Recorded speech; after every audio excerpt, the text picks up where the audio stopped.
Today we're going to be talking to Dylan, who's an 18-year-old who at 15 years of age started a coffee shop, and fast forward to today, he now has 3 locations and he's doing multiple 6 figures a year. And he also has a very unique twist that I've never seen before. We're going to break down his entire business model, how he got to where he's at, and all the tips if you want to start a coffee shop. So let's just go ahead and get into it.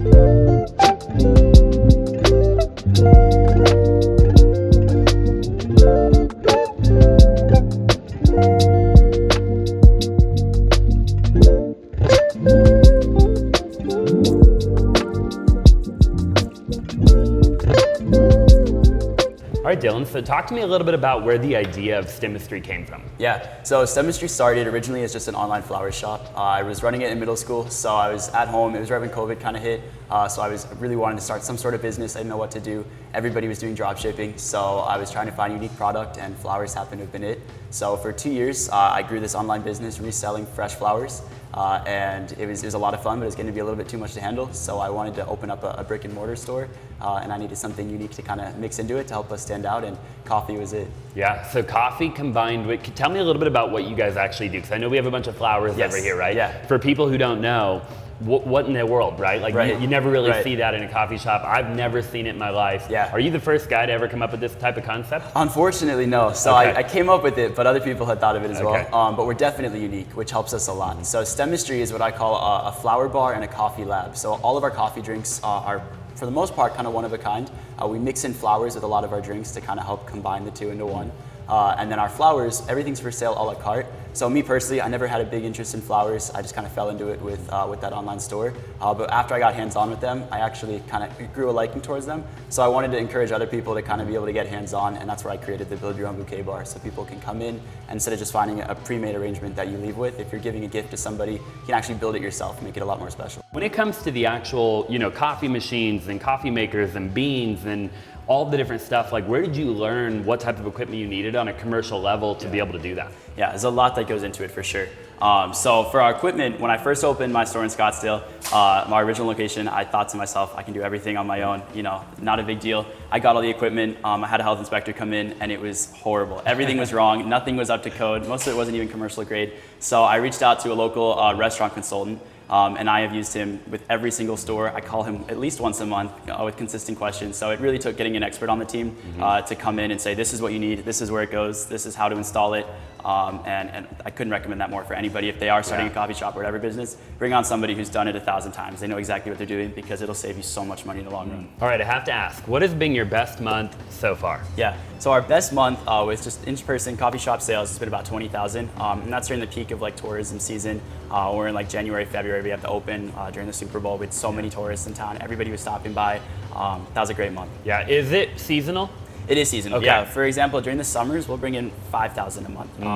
I mean, it's low. Everybody leaves. We don't have any tourism, but everywhere is slow. And then as we get into the holiday season, as it starts cooling down, we suddenly start double staffing, and we get a lot more busy. Okay, so how long have you been in this location? So we signed the lease here when I was 15. It was October of 2022. We opened in March of 2022. Wow. So we're coming up on 3 years. And this was the first location ever. I mean, you're 18 now, you were 15 then. You said that you and your friends literally came here and you did all the work yourself. Yes. So my budget was a lot smaller then. This is my first store, so I really didn't know anything about a coffee shop or how to run a brick and mortar business at all. I had been a one-man show before this, so my high school is maybe 5 minutes from here. So after school, I'll make everybody coffee, get them all fired up. They'd help me put the furniture together. We did some light construction in here, and we got the store put together. Wow. What was the biggest challenge, with the first store, getting it launched? Like, what was the number one challenge that you look back and you were like, man, that was tough? For sure. Once we got past lease negotiations, I'd never done that before. That was all uncharted territory. Once we actually got the keys to the space, I would say creating the business, getting employees onboarded, learning how to conduct a job interview, figuring out how payroll works, which I'm still learning. It definitely took a lot, kind of getting that team built. But once I had a solid team in place and I had a menu and I passed my inspections, we actually got open. It was all kind of easy from there. But the hardest part was just getting my door open. Sure. Yeah. You said you never even had a job before. Never. And here you are interviewing other people to hire them. Yes. Yeah. Plus, I was 15 when I was doing job interviews, and I'm interviewing, moms, dads, people with kids that are way older than me, double, triple my age. So it was intimidating for sure.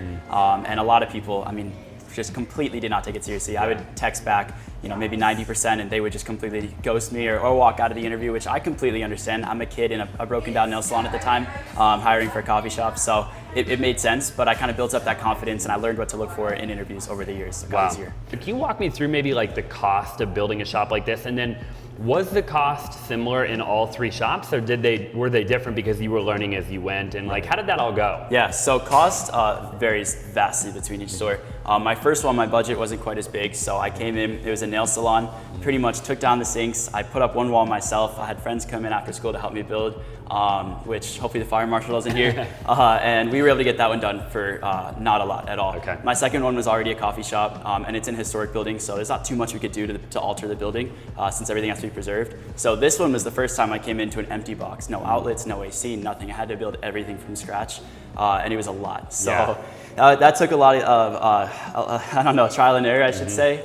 So construction for this store was about $200,000 we had outlined in our budget. Equipment was about $80,000. Luckily, the person who owns this complex, he really wanted a great coffee shop in here. He wanted it to look good. He didn't want to cut corners. So we were able to negotiate a great deal in the lease where he covered a part of it, and he helped a lot with construction. Equipment, unfortunately, landed on me, but construction he helped a ton with. So I was able to take on interior designers and really control every color you see in this store. Every piece of tile, every piece of glass was customly thought out. We sat down on the drawing board for 6-8 months and got everything down. For people wondering, like, if they wanted to start a company or a business, like, how do they go about finding the capital? Right, so it's definitely a challenge, and everybody, it's easy to come up with an idea. It's harder to get the money to actually do that idea.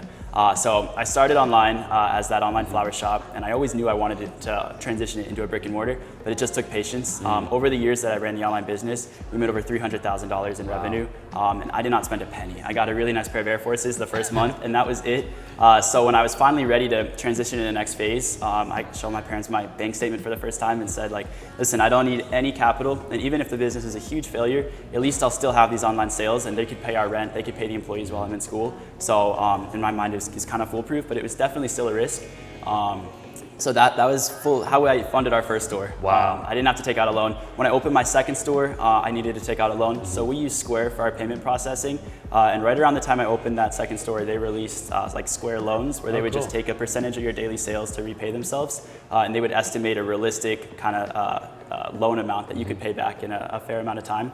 So I took out a loan through them, paid it back in 6 months, did the same for this store. So we've taken out 2 loans in our history, but paid them back fully. What types of coffee do you make here? Do you have like Americano, espresso? Walk me through like how you decided what to kind of do there. I mean, I know a lot of people have like cold brew or nitro cold brew. I mean, I feel like coffee now has become kind of a big thing, right? Absolutely, yeah. We're in what a lot of people call the third wave of kind of coffee, which is where we get really into specific specialty coffee, where maybe 20 years ago it was mostly just a cup of black coffee. So it's changed a lot. We focus a lot on our drinks. We try to have high quality coffee in any way we can. So our beans are roasted locally in Phoenix. We have them delivered fresh constantly. For our menu itself, I wanted to try and tie in the flowers as much as I could with our coffee. So from our beans literally being roasted with some florally notes in them to what we call our Latte Lab, which is what's on our menu. And that's where we kind of combine unique flavors. We have our rose latte, which is our best seller, where we take rose extract, top it with rose petals, and serve that. So we have a full basic menu you'd find at any coffee shop. You have all of our espresso drinks, and then we kind of get creative as nice as we can. We have a 24 karat gold latte where we sprinkle gold leaf on top. So we're big on toppings, we're big on presentation. We like to make it an experience here. In terms of marketing, how do you get the word out there, that for people to come in and get that foot traffic? Absolutely. That's really the most important part for us, because if we don't work on marketing, nobody's coming through our doors. We don't have a lot of foot traffic here, so we have to get all the pull to bring customers out. So I like to call Stemistry an experience. You come in, you're not just getting your coffee to go, you could sit down, comes out on a tray with flowers. You can really kind of get immersed into the world of coffee in here, where all the other coffee shops, a lot are drive-thrus, a lot are just quick, fast service. You're not gonna get a mug where you can sit down and get some work done. So that I think kind of differentiates us a little bit. Our menu is also really unique, including a lot of different floral aspects in that. But besides those, marketing's big. So we're big on social media. The biggest thing for me at first opening the store was partnering with influencers. So Welcome to Arizona is a big social media page. It was the first we partnered with. It was a paid promotion, but they came in, they filmed, they left. We were busy for like 2 months after that. They had a TikTok video that blew up. So working with a lot of influencers online is big too. We try to get one post out a day on our social media. But I think that's really the trick. If you can tackle social media and stay on top of it and constantly be in people's feeds, they're going to keep coming out. What would be your biggest recommendation to getting in contact with these influencers and doing social media for somebody watching who might be looking to start a similar type of brick and mortar, maybe different industry potentially, but like, how do they just DM people? Like, how do you go about that? Yeah, so when I first started, I'd find pages I liked. I'd look up like food influencers, people that would go and show cool things to do in Arizona, and I would DM them myself. But the biggest game changer for me was hiring a publicist. That completely, we turned a corner. It was a whole new territory. All of a sudden, I had news interviews every week. They reached out to influencers for us. I couldn't recommend it more. And hiring a publicist for a coffee shop isn't too common. I think we're one of their only clients that are kind of in this industry, but they're amazing. They do all the work for us, all the PR. It takes a lot. It takes a lot of time. Yeah. And they'll reach out to news stations if something's trending. Like we just went on, I think we were on ABC News Live doing a coffee bouquet we were building, which is a trend on TikTok right now. So they see what's trendy, they pitch it to news stations, they'll have us come out. So that was a big game changer for us. All right, so what is your most popular cup of coffee? For sure, our most popular here is our rose latte. So it's just espresso, milk, and then we add in fresh rose extract and top it with rose petals. So it kind of perfectly embodies Stemistry with that half and half. I know you're not the barista anymore, right? But can you still make a cup of coffee? Of course, I'll show you how it's done. Yeah. And you said this is what brand machine? Rocket? So this is, Rocket is our the brand of espresso machines we use. They're handmade in Italy. They're great quality, and it really can crank out a perfect cup. That's awesome. Yeah. So our beans we have handmade. They're roasted in Phoenix. And that just grinds the beans? Yeah. Yep. So we load it in the hopper. That'll grind them. Get your grounds. We distribute them, and then you give it like even tamp to compact it in. I feel like it's such an art. It is, yeah. It's definitely an art. And there's a science to it as well, getting every measurement down, creating it as precise as can be. So we're gonna pull 2 shots, and then I'm just gonna fill this with some ice behind you. Cool. And then we use a rose syrup. Smells so good. Yeah, I love the smell of espresso, especially in the morning. Exactly. So you do that 2 times? Or is that already 2 shots? Yeah, so that pulled 2 shots, Okay. so 2 ounces. And then we're gonna top it with some milk, create that perfect latte. And then our signature at Stemistry, we love to focus on presentation. So if you order a drink for here, so not in a to-go cup, it'll come in a mug. We serve it with a little tray of flowers, so it looks really pretty. Yeah. And then toppings are our favorite. So every drink comes with some sort of unique topping, kind of corresponding with the name of the drink. Sure. So this one will get some dried rose petals on top. And those are edible, of course? Yeah, those are food grade, and then you get your rose latte right there. How do you find food grade rose petals? Yeah, so everything's special ordered. We had to find, for our 24 karat gold latte, edible gold leaf, which wasn't the easiest either. So we have some really nice suppliers, pretty much all around the world. Yeah. I believe all of our dried flowers come from Thailand. Wow. So we get them specially ordered and distribute them through all the stores. But they taste great as well. Yeah. This coffee's complete? Yeah, that's Can complete. I try it? Absolutely. Okay, I'm gonna try it. Yeah. That's really good. Yeah, thank you. Okay, so I have to ask, how much does this cup of coffee cost? So a medium with whole milk like that exact cup would be about $5. $5. Yeah. Okay. Now I also have to ask. Yeah. What does it cost you to make? Do you think? I know it might be hard because you order everything in bulk. Right. But roughly, how much do you think it costs you to make a cup of coffee? I would like estimate to around $1.20. Okay. Yeah. Cool. We try to source the best ingredients we can. The rose petals are obviously kind of a significant cost compared to the rest of the cup. We use a really expensive roast for our beans. Our syrups are all a premium brand compared to the cheaper ones that you can find. Yeah. So we like to consider ourselves luxury, but I also try to keep the cost as low as we possibly Sure. can. So I'm at that bare minimum markup where we can still make money and well, profit. because you also have the building, right? And the employees and so it's like, the cup of coffee might cost $1.20, but it really is probably $3 if you factor in, everything else. Yeah, factor in the waste. Waste is big. We've, milk will expire. So got to factor in every single price to still make some money. Yeah. But I think it's pretty competitive, a $5 cup for the area we're in. But like on one of your busier locations, how many cups do you think you sell? I would say, so our downtown Phoenix store, we get a ton of ASU students in every morning from the journalism campus right there. So we're pretty consistent, pretty much all day. We could easily make maybe 200 cups. How did you get on DoorDash and Uber Eats? Yeah, it was one of the first things I did. Right when I opened up our first store, I immediately wanted to get our coffee and food on DoorDash. And then I saw Uber Eats and DoorDash offering these flower shop promos, trying to get more florists on there. So I immediately took it, and we put in, if you can go on, set a price point, set 3 different colors you want or whatever it is, and we'll build it to fit that order and send it out in 30 minutes. Wow. And that's been great because it's so easy and convenient to go on, and just like you're ordering a coffee to your house, you can order a bouquet and it'll be there in under an hour. Talk to me about like doing the events and stuff like that. Yeah, totally. So one thing I love doing are private events, team buildings. We do a lot of different outings. We'll have corporations come in. We'll come out to you and bring our flowers with us and our coffee. So we really like to kind of cater to each person's needs. But we try to do 2 to 3 pre-made events every month.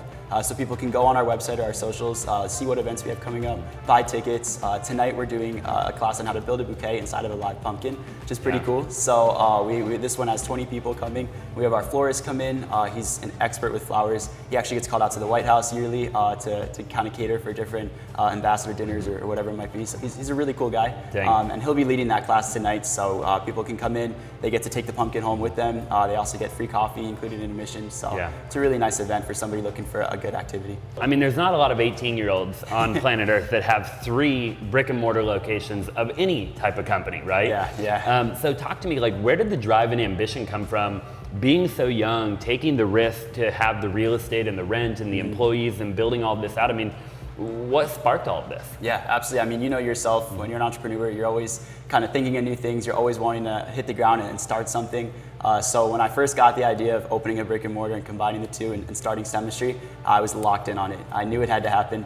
I was 15 at the time, so my biggest hurdle by far was convincing my parents to sign a lease. I was able to fully self-fund the store and everything needed through that online store, but I couldn't sign a lease. So that was a big ask. It took months and months of convincing. But they finally were on board. I pretty much said, if it's not now, I'll just wait a couple of years. It's going to happen at some point. Could I at least get that head start? And I'm very lucky to have such supportive parents. But it's a lot. I mean, being 16, having to hire employees, I had never had a real job myself, so conducting job interviews was nearly impossible. It was tough, but I've built up my confidence over the years running these teams. And I've learned a lot about utilities and rent and managing funds, so I couldn't recommend it enough to start at a young age. It kind of gives you that little business degree in of itself before I even moved on to college. You talked a little bit about flower waste, right? For example, like what costs the most amount of money to run this? Yeah, so there's a lot of expenses. I mean, our overhead is massive. So I try to get payroll to be between 30 and 40% of our overall sales. We're hovering at about 70 to 80%. Payroll is a huge cost. Labor is expensive, and minimum wage gets bumped up every year, and we pay well above that. But when that gets bumped, we bump our pay. So I mean, every hour we're spending a good amount of money, whether this customer's in the store or not. So that can eat into sales a good amount. Flower waste is probably our second biggest expense.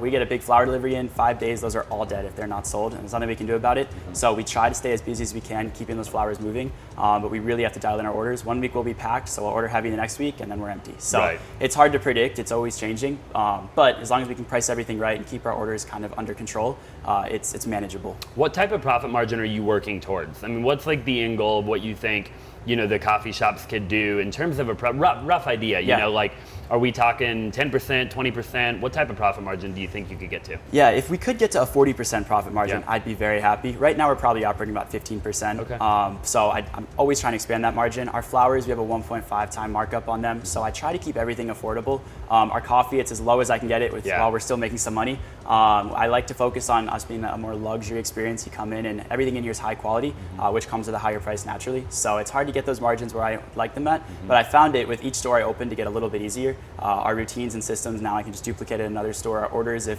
flowers aren't selling here, I'll have a truck bring them to another store so we can kind of try that audience. So it's gotten a little easier as we expand. Thank you so much for staying to the very end of the video. If you haven't already, go check out my other content. You can click here or you can click right here to watch some of our latest videos.